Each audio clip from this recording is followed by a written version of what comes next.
Okay.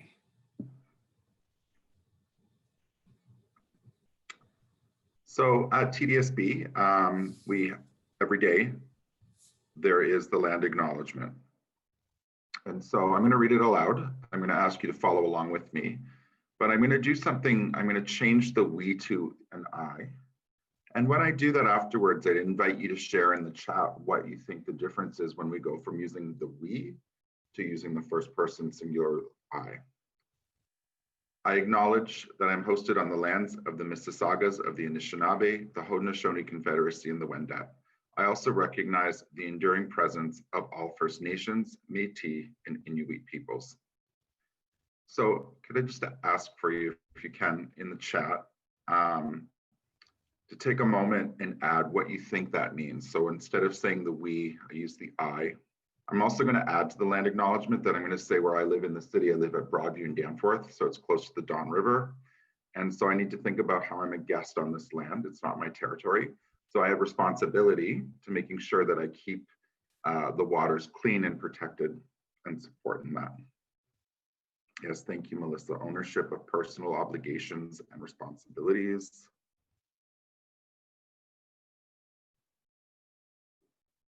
Let's give another moment if you'd like to add something.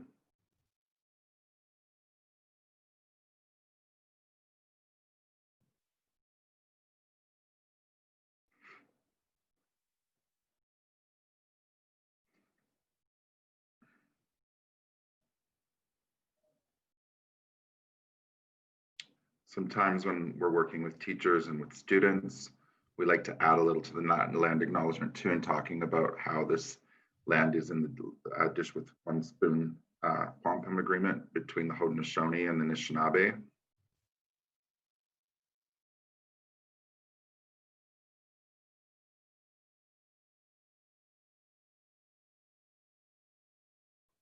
Personal and related, someone added to about the land acknowledgement, yes.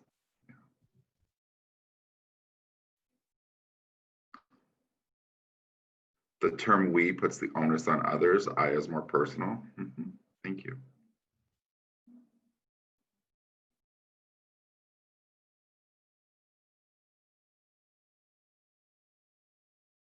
More respectful intentions. Yes, there's more of an intention there for sure. And so this image on the bottom right hand of the screen, starting from the heart, going beyond a land acknowledgement. It is a document put out by the Elementary Teachers Federation of Ontario, and it supports teachers, but you as parents and caregivers can also access it. All you have to do is look up ETFO, FMNI. I don't know. Adrian, do you know, are you able to put that up on the chat? Please forgive me, I don't know the exact. I will, yeah, it's etfofnmi.ca, and then under resources, it's actually on a banner that scrolls across the main page. But I will try to, I'll have to stop sharing my screen. Just give me a second.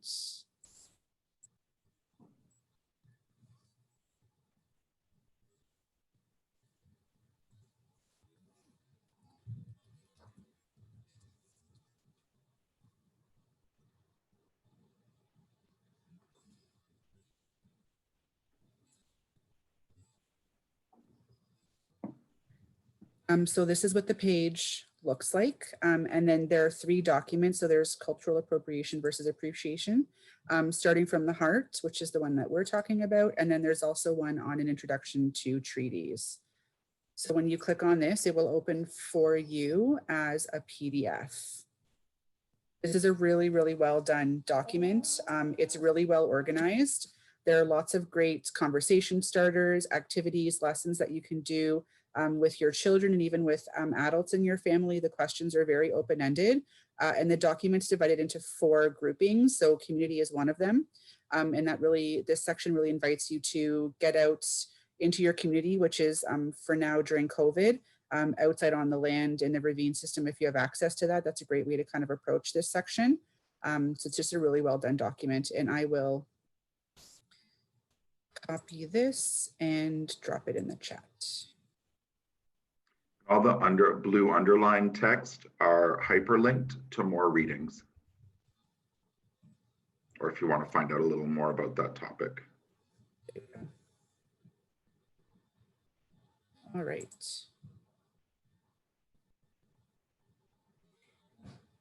So today, during our session, we've already talked about the land acknowledgement. We're going to do some revisiting of childhood stories. Then we're going to demonstrate a primary read aloud for you and then a junior intermediate read aloud.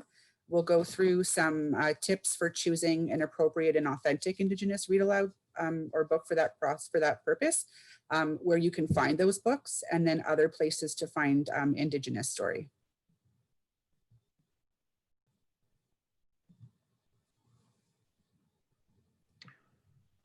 So I'm going to ask, I know that we're all, maybe we don't know each other on this chat, but I'm going to ask us to be, just to do a bit of sharing and reflecting at this point before we go into sharing of stories. I want you to think about is, what do you remember learning about Indigenous peoples when you were in school?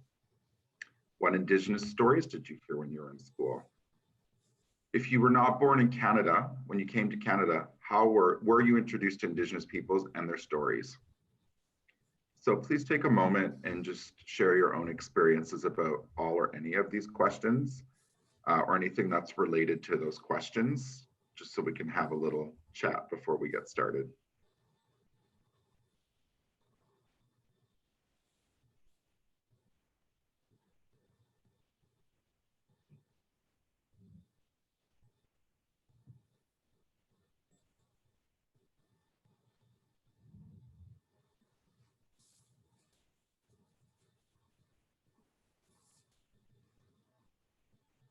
I can share a bit about my own experience. So when I was in school, I was at a Catholic school for elementary school. And if we did learn anything about Aboriginal was the word at the time, or natives at the time, basically, we basically learned that these were people that lived in the past, and that they sort of didn't really have a contemporary sort of view, and that was it.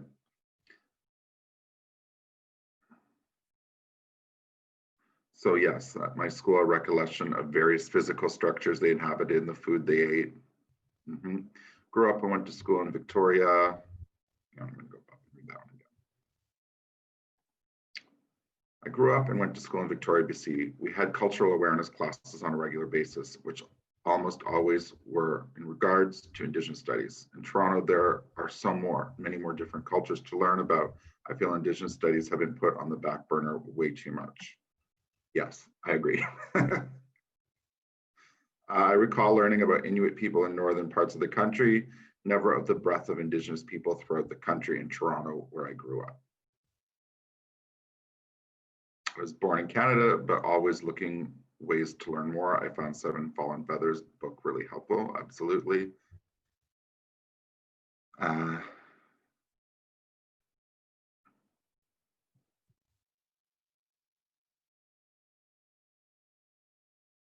just a little bit more about mine. So for me, growing up in elementary school, we learned that Indigenous people lived in the past. And then, you know, some people said little things like the structures they lived in. Simple things like that. Never really learned that Indigenous people are here, been resisting and fighting for 500 years. There's over 600 First Nations nations.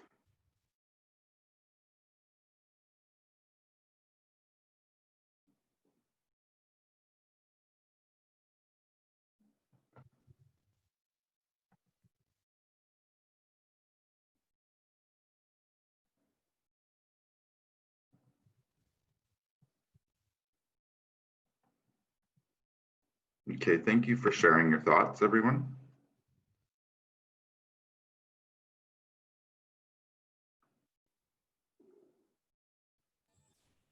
Okay, so now we're going to move into the primary read aloud. I've used this book with grades up to grade 6, but it is more of a primary book, kindergarten to grade 3. This is a book called Wild Berries by Julie Flett. She is the author and illustrator of this book.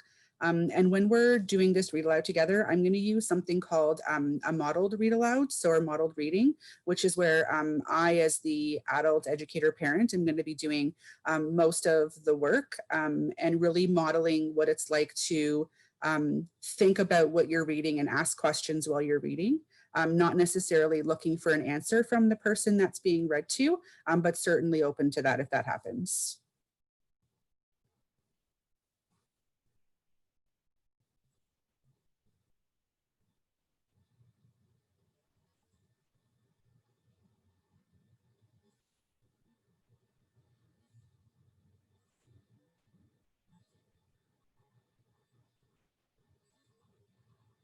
Okay, so Wild Berries by Julie Flett.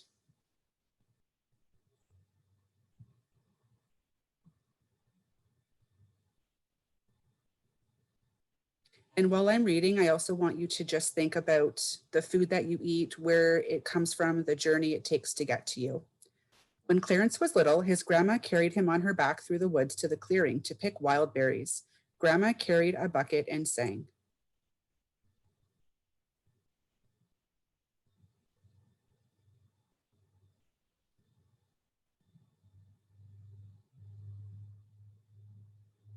I wonder what kind of berries they might pick. What do you think?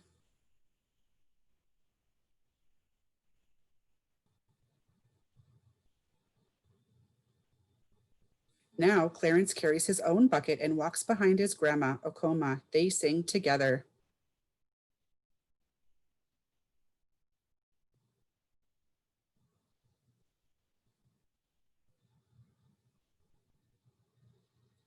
Blueberries dot the clearing. Grandma checks for bears. I remember seeing a bear up north once. It was very scary.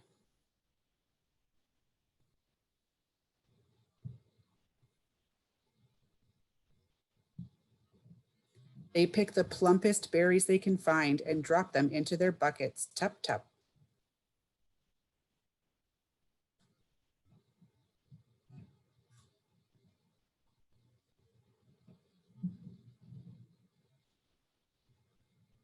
Grandma likes sweet blueberries, soft blueberries, juicy blueberries. Clarence likes big blueberries, sour blueberries, blueberries that go pop in his mouth. Blueberries are so delicious.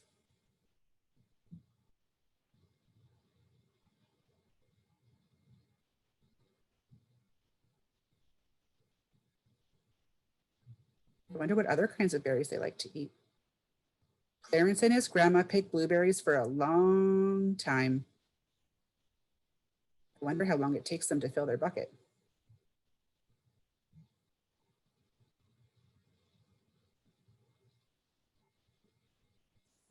They eat so many berries that their lips turn purple.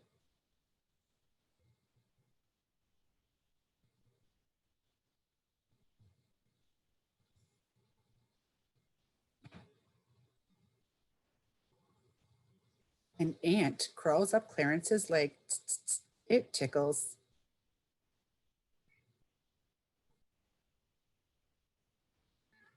I wonder if he's going to leave the ant or if he's going to put it somewhere safe. A spider makes its web. Shh, shh.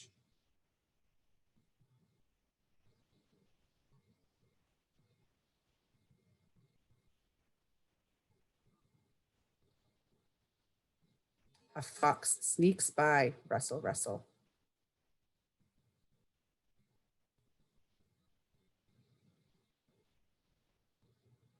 I remember seeing on the news that there was a fox family living under the boardwalk in the beaches. When the buckets are full, Clarence lays a handful of berries on a leaf for the birds and the other animals of the woods. I wonder what other animals will come and enjoy the berries with the birds. That was very nice of him to share.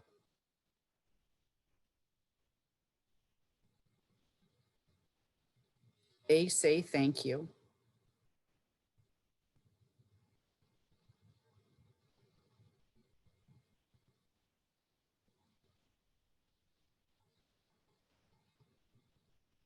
Clarence and his grandma walk back through the woods with their buckets full of berries.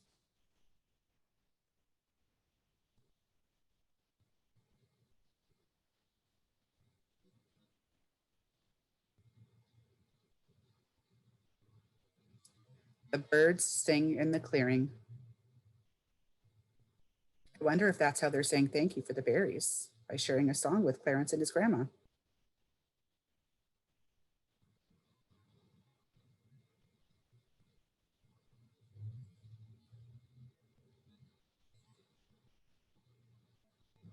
All right, so that's the story. So when I was reading, I'm sure you noticed that I was asking questions, I was making connections, I was making observations. These are all things that you can do. Wrong button. That you can do while you're reading with your children, grandchildren, nieces, nephews, other children that are in your care. There are lots of great options.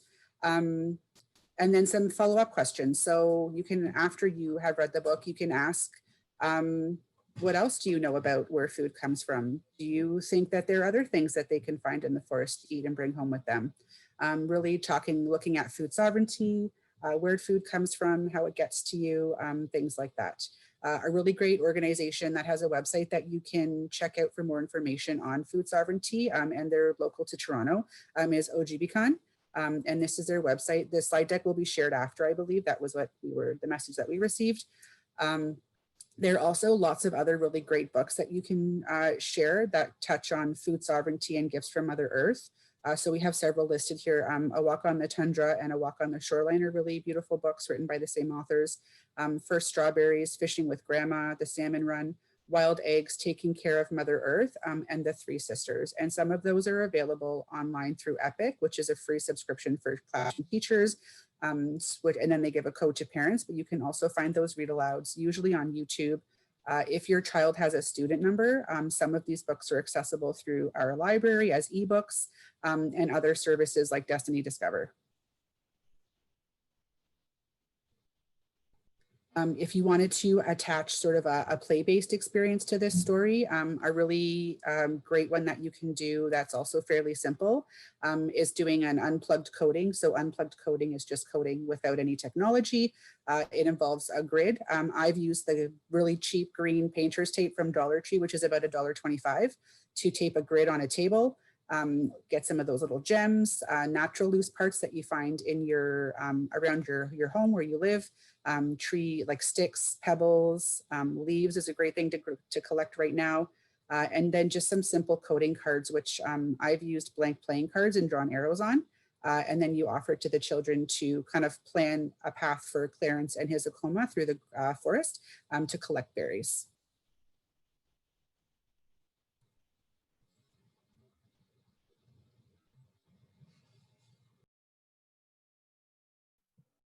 I always forget to unmute myself. Whoops.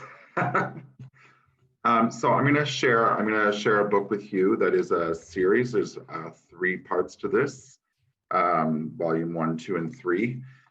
This would be good for students that are in grades 6 to 8. I'd say even grade 9 and 10 too. And it's the author is Katharina Vermette. Sorry, it's right there. And so this is a series called A Girl Called Echo. And in volume 1, it's called The Pemmican Wars.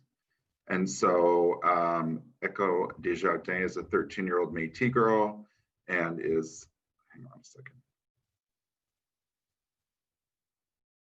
and is struggling with her feelings of loneliness. Whoops.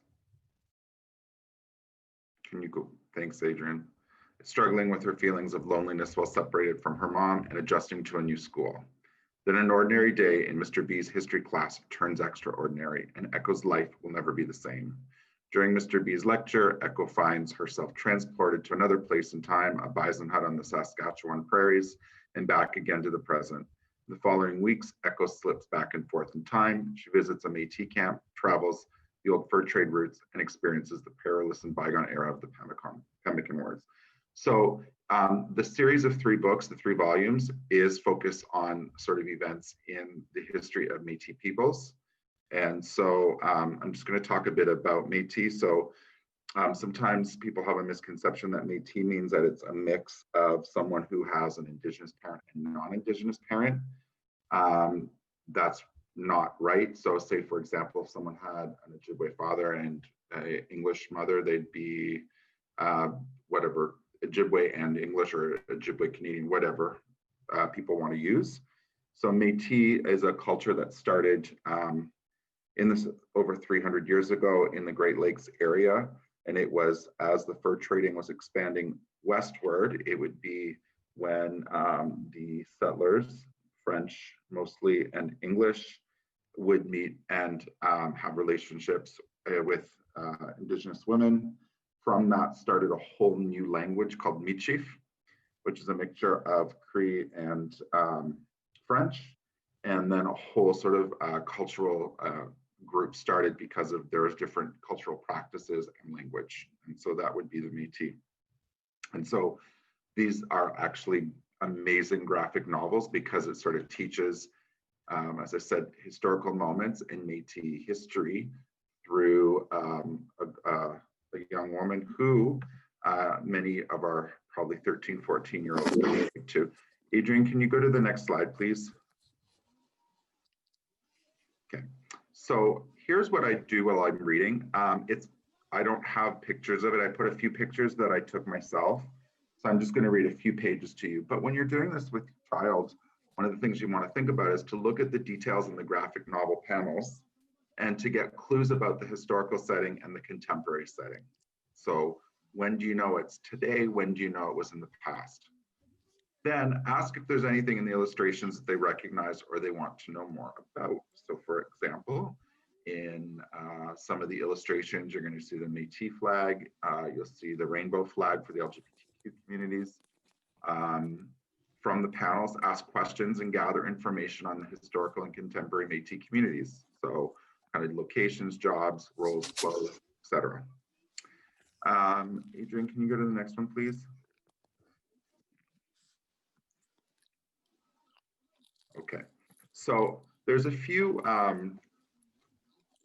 pages that before we get started. So I'm going to show you a bit. It's hard to see, I know, but this is like sort of how the graphic novel starts. It starts in the Qu'Appelle Valley, Northwest Territory, now Saskatchewan, 1814. And then we see Echo. Just like, what the? And then right from the beginning, we sort of see some of the symbols of Métis peoples with the sash.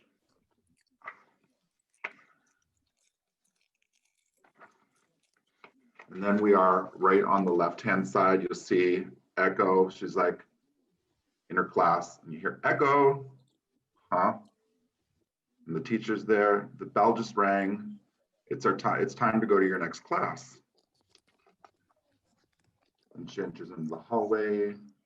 Do you know where your next class is? I think so. Miss Francois for English? They're great. Just go down the stairs, turn left, look for the flags, okay? Thanks. And she's walking through the hallway. And then she walks to the classroom where there's the rainbow flag, the Métis flag. Adrian, can we go to the next slide, please? And here we are at the top. It's 11:05 a.m. Echo's in class, then going to the bathroom. I know. 12:10, eating lunch by herself in the hallway.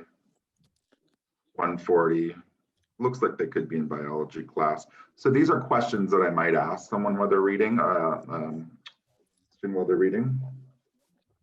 And there's a lot of visual clues. So if you look up at the top, she's going to go wait for the bus. She's getting on the bus. And she's listening to music.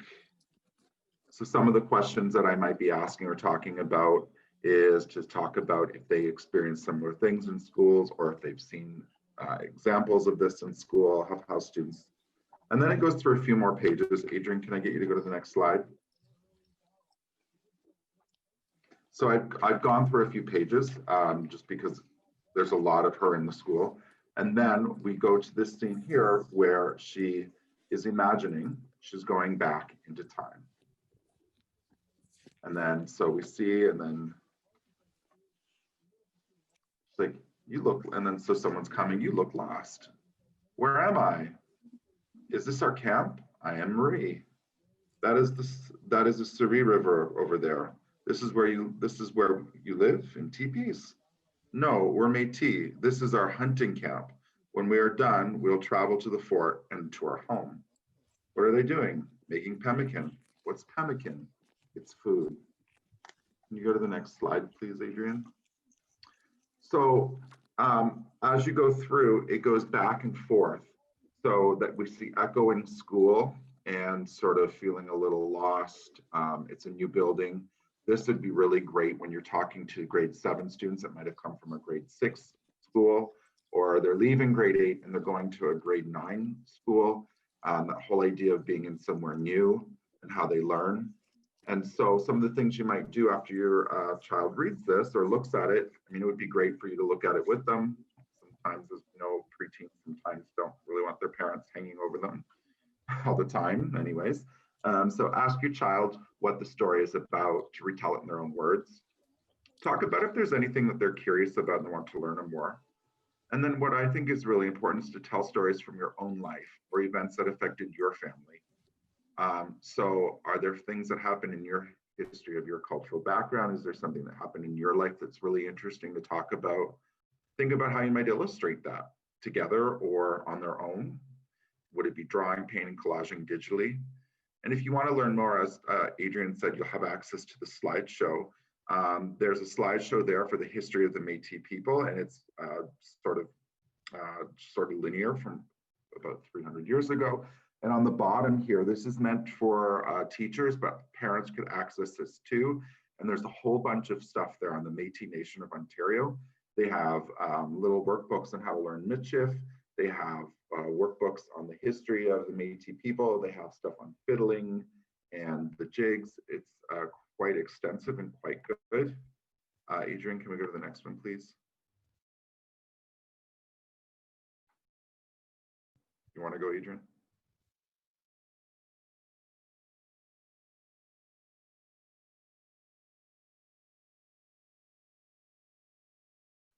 Adrian, you're on mute.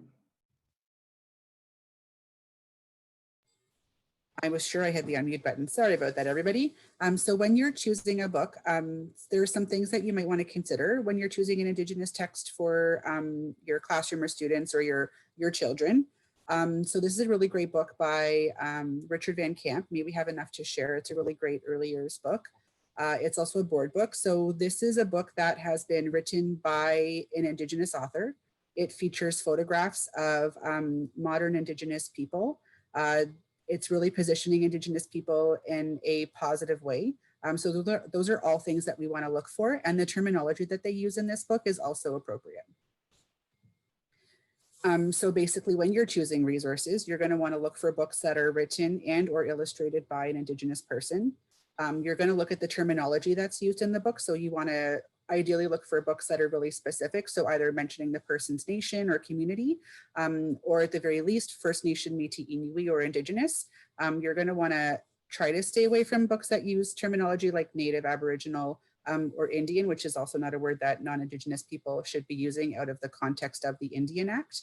And then you're also going to want to look to see if the people in the book are portrayed in a positive way, and if the images and illustrations are current and also positive.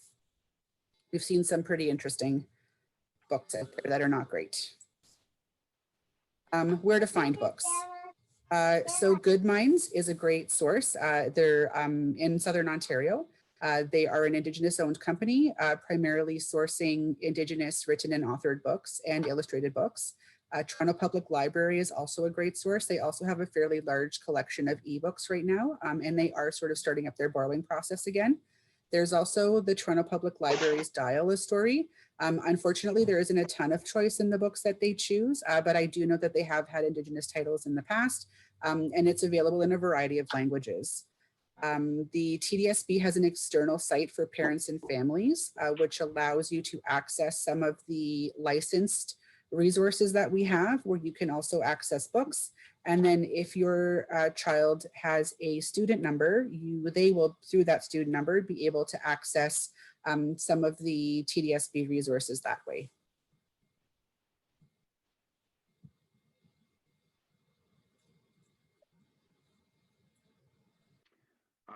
So this is a film that is on the NFB site. On the bottom, we have a link. So the NFB has a beautiful curated list that goes to different age groups of short films, longer films around that are by Indigenous creators, and they're quite well done.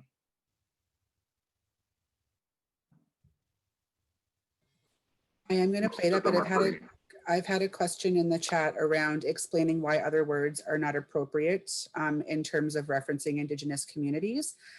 So the term Indian is a legal term. It's used in reference to the Indian Act. So that's the only time that word should ever be used. It was frequently used as a slur towards Indigenous people.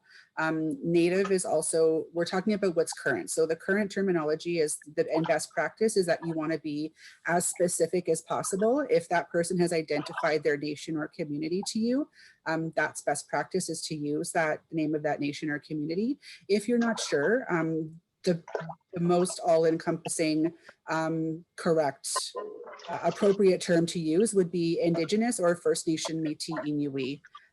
Indigenous, some people feel, is also a bit too broad of a term, but is one that's accepted locally, and along with First Nation, Métis, Inuit. So I hope that answers your question.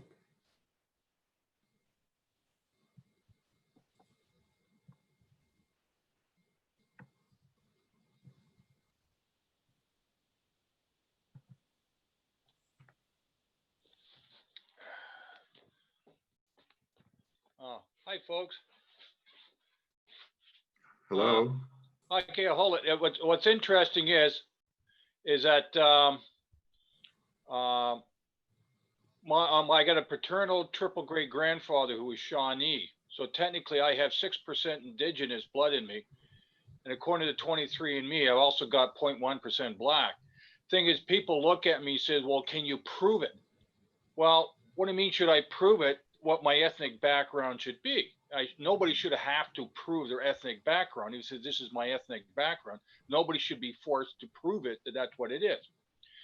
But anyways, sorry if I have to correct you, but to be a Métis, one parent had to be French and the other one had to be Indigenous, and they have their offsprings. By the way, Métis is a Latin word, and in English it means mixed. If one parent is Scottish and the other one is Indigenous, their offspring will be called Orcadian. With me, since one parent was Indigenous, the other one was Irish or Welsh or English, they're called country born. So therefore, technically, I'm classified as country born, not Métis, which means under the Constitution, country borns and Orcadians are not protected by our Constitution, while Indigenous, Inuits, and Métis are. Also, if people want to know why they don't want to use the word to call it Inuit, which we have a Canadian football team named after them, is because that was a Cree word that in English means raw meat eaters. And Inuits do not like to be called that because it says it's putting it back saying that we're not about raw meat eaters when actually they do cook their foods. So these are some things you have to be careful not to do it. To those people who don't know why, going back to what you said, Adrian, about the Indian Act, is the fact why they were called Indians was when Christopher Columbus got to North America. He didn't know. I'm gonna stop this. He thought he was in India. So I'm going to interrupt you, Robert. Excuse me, Robert. Thank you very much. Adrian and I are actually instructional leaders of Indigenous education. We know the history of this. Okay, but do the other people know the education? Excuse me, but you're speaking over us right now, and we don't appreciate it. Yeah. And you tried to correct us, and you don't know what you're talking about, the Métis. The Métis I do know what I talk about. Okay, so you know what? I'm going to ask you to stop. If you want to talk to us after, you're more than welcome to. But you're taking up a lot of space, and it's not your time. But like I said, I'm country born, not Métis. Okay, good for you. Again, you're taking up our space. Sorry about that, everyone. Okay, so we're going to show you this short film that's produced by the NFB. The NFB has a long, really great history of supporting Indigenous filmmakers and writers and artists. So we're going to share that with you. And while you're watching the film, I want you to think about what you're seeing, what you're hearing, what you don't see, what you don't hear. And then we'll have some questions for you after it's over. And it's just a short little film, 3 minutes.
That's such a beautifully animated film.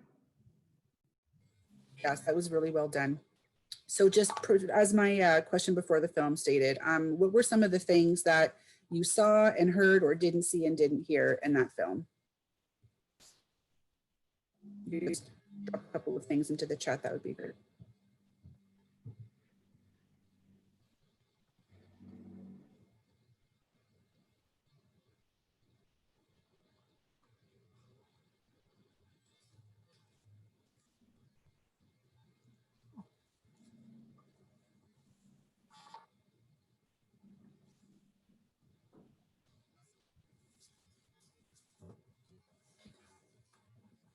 Beautiful colors and imagery. There's no dialogue. Mm-hmm. No dialogue, all working together to accomplish a goal.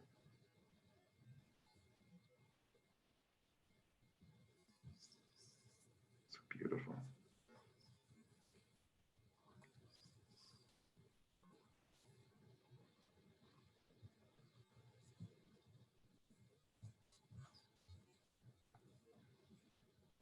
The blurred lines between animal and human. Beautiful observing. It's really great. The connection between animal and human, beautiful. Mutualisms.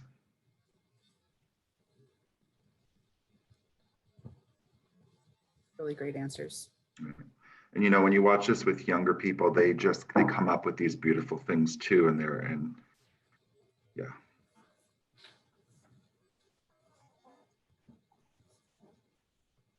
I mean, one of the things when I was a classroom teacher, I mean, I usually taught older from grades 5 and up. And a lot of times when they'd see something like this, they'd want to be, can we make something like this? Can we make something like this? And so we'd try.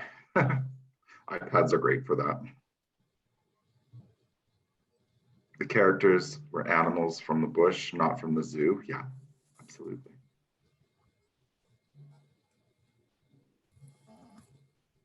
Great. Thank you for sharing. So there are other places to look to. So for example, the Art Gallery of Ontario does have some Indigenous pieces that you can look at. The McMichael has some great works that you can look at just to have a conversation. And just a bit about us, the Urban Indigenous Education Center. We are located at 16 Finn Avenue, which is the former Eastern Commerce building. And what we do, Adrian and I and our coworker Lee, we work with the student support team, the community liaison team, and we support Indigenous education for the entire TDSB, so 550 schools plus now the virtual school. So it's not an easy task. And so what we do is we do resource development and support. We work specifically with Indigenous students, families, and communities, but we also support professional learning for all teachers on the board that are willing to do this learning journey. We partner with York University to provide additional qualifications for First Nation, Métis, Inuit studies. And we have a great community liaison team that works with partnerships with Indigenous artists and storytellers and writers. We have a cultures and traditions teams, which does some cultural teachings, just because teachers that aren't of a certain nation should not be doing the teachings. It's a great job, we love it, and we do great work. So if your children at your school and your parents, make sure that your teachers that are working with your students and the principals know about us. Most people in TDSB do. Know about us. Some don't though, like a newer teacher, for example, might not. So maybe at this point, what we'll do is we'll stay on. If you have questions, we can chat with you a bit. And otherwise, we'll wish you a happy Saturday afternoon and weekend. I think you have one more session for today, and then you have some sessions tomorrow. I'm sorry, can I ask a question? Easier than typing? Yes.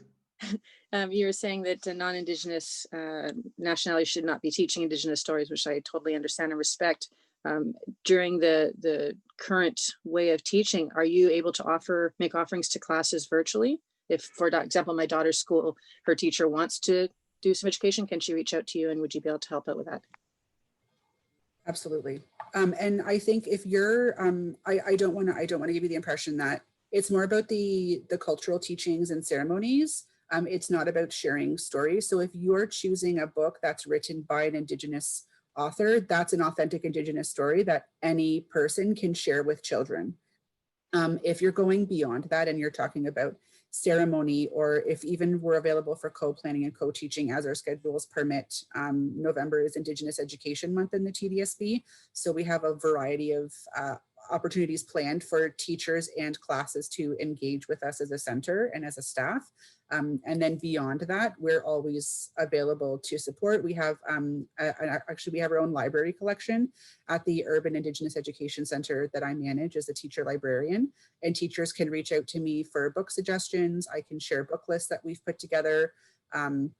If they're looking for a specific title, we also have something called the Awesome Table, which is really great. It's more geared towards grades 4 to 10 right now, but we've worked on a primary one that we'll also be releasing.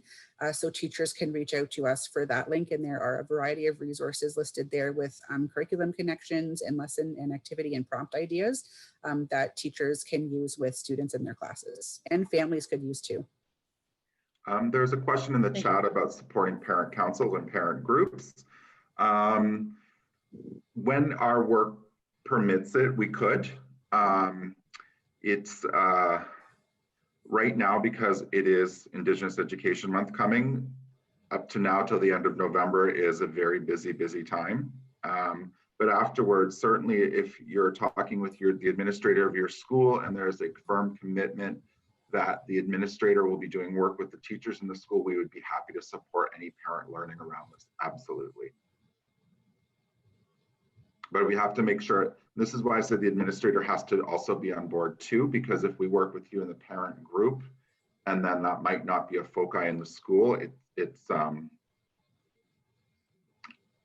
might not be as effective as we'd like it to be.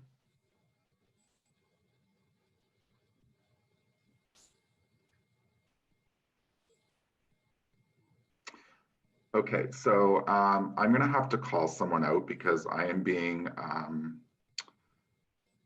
sort of attacked right now by Robert Heath. He's calling all people who are Indigenous and European mixed Métis is rude, obnoxious, and racist. I don't recall me calling people that are European, Indigenous and European mixed Métis. Actually, I did explain that the Métis were a specific group of people. So he did leave the chat, but he did privately message me, and I find this quite offensive. So I'm gonna have to report this. Can I mention something? This is Harvinder.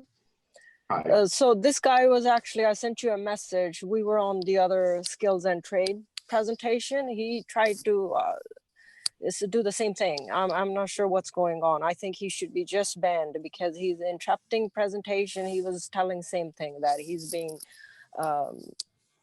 discriminated as a white male in the skills and trade. So please just message. We don't want to see that. I mean, we're here to learn something, and as a parent, I don't want to see all that. I'm here to learn from the educators, professionals. Thank you. Thank you. Thank you so much for sharing that. I've dropped the link to the slide deck into the chat so you can access that. I know somebody asked for a resource list, so you'll be able to access all the links that we shared and the sort of K-3 books that I shared. Some other great series that are around right now. Robert did the Echo series, which is fantastic. A couple of other really great series that have come out in the last little while. There's one, The Case of Windy Lake and The Case of the Missing Auntie, which is a really fantastic, I would say like grade 4 to 8 series. There are 2 books so far. The second one just came out and it's going to be an ongoing series. It's really, really great. And then there's the Porcupine series. I'm just looking for the proper titles. It's also a great sort of like junior level series that's come out in the last few years.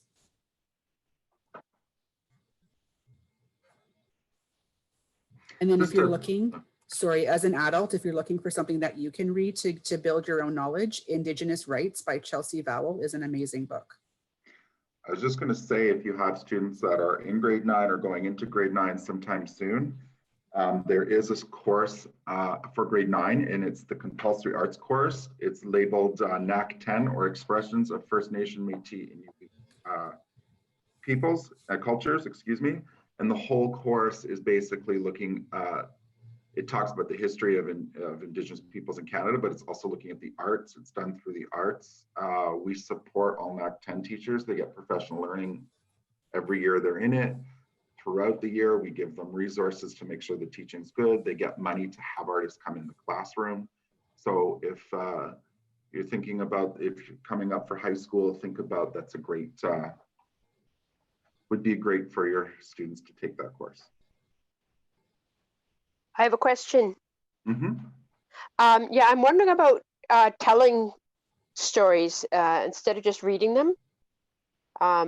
Like, is it all right to learn legends and tell them, or is that not all right? And I also understand it's not appropriate to tell stories in the summertime. It's only in the winter time one is supposed to tell a story. So generally what it goes is, I'll start, Adrian, if we want to fill in, we can. Generally, to read a story is not a problem. To do storytelling, if it's your own story, that's absolutely wonderful. If it's an Indigenous story, you have to sort of be given permission from someone to use it. And then part of sharing that story is you'd say, this is a story that I learned from this nation, or I've learned this story from an Inuit person and they said I can share it. So there's a protocol around it. Okay, Yeah, do you have a, I don't you- really have anything to add too much to that. It's about paying respect to the people who shared that story with you, and that's sort of how that protocol has existed. are there anyone in the board or in Toronto that are willing to share their stories for people so they can share them with their kids at school? Is there anybody designated to do that? So I was talking about how we have the NAC 10 course that we have artists. So anyone in TDSB can access the partnership list. And on the partnership list, there are artists that come in and do tell stories. Some charge a fee, some do it for free. So I know the Wenjack, Downey Wenjack Association Foundation does it for free. Canadian Roots has a program, but yes, anyone in TDSB can access the partnership list. There's a specific listing for Indigenous partners, and certainly. And when we have people come into schools, they do need to go through this partnership list because they've been vetted through the partnership department. So they take care of some legalities, and anyone that says they're going to tell Indigenous stories, we have our elders that want to meet them. We have ourselves that meet them, our culture, like we have a team that just want to meet the people and see they are who they are and that they're doing good things. Sorry, Okay. that was long-winded, Deirdre. No, it's an important answer. It's one that one wouldn't know unless when asked.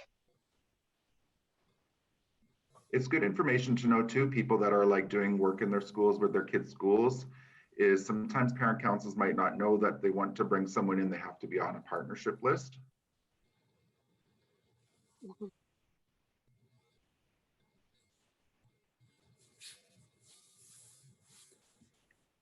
Miigwech. Thank you. We've, Adrian and I have shared our emails if you want to email us anything. And I'll add some of those titles that we mentioned to the slide deck. So when you access it, they will be there for you.